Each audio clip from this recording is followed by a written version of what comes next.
Once upon a time, there lived a skilled carpenter who had worked for the king of the kingdom for many years.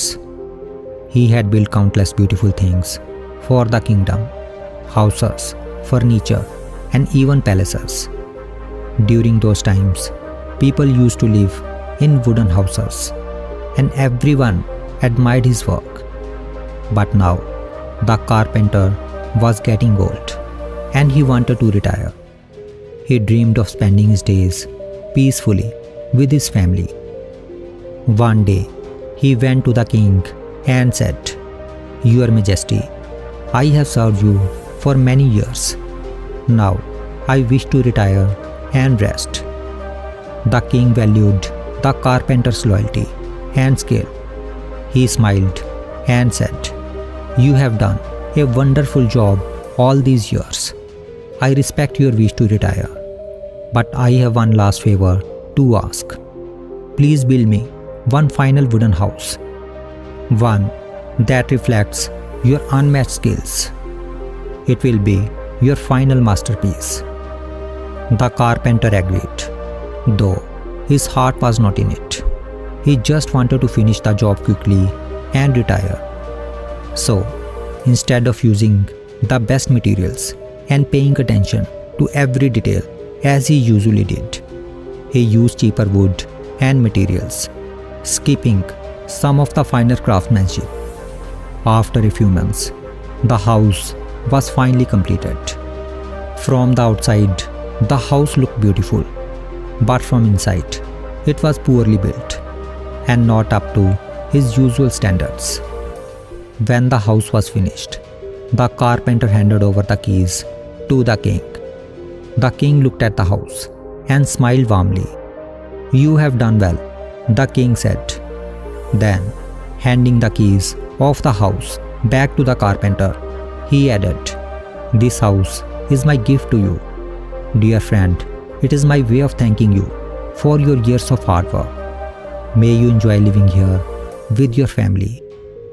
The carpenter was shocked. He could not believe it.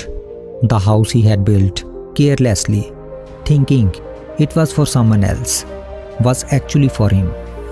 Now, he had to live there with his family. His heart sank as he realized that if he had known the house was for himself, he would have worked harder, used better materials, and made it his best creation. But now it was too late. The carpenter accepted the keys with a heavy heart, full of regret for not giving his best. If we see in our lives, we will find that we should always give our best in everything we do, no matter how small or unimportant the task might seem. You never know which effort of yours will come back to reward you many times over in the future.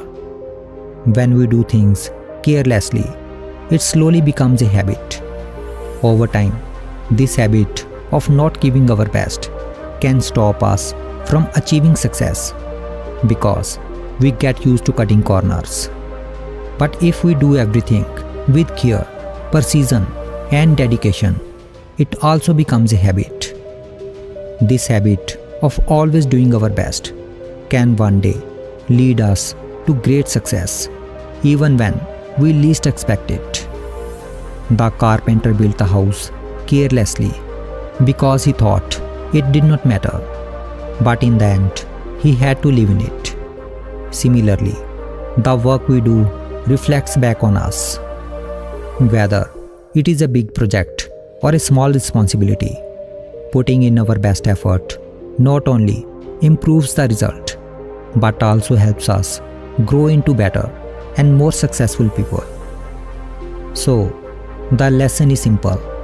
Always give your best in whatever you do, because it will shape your future and might bring unexpected rewards.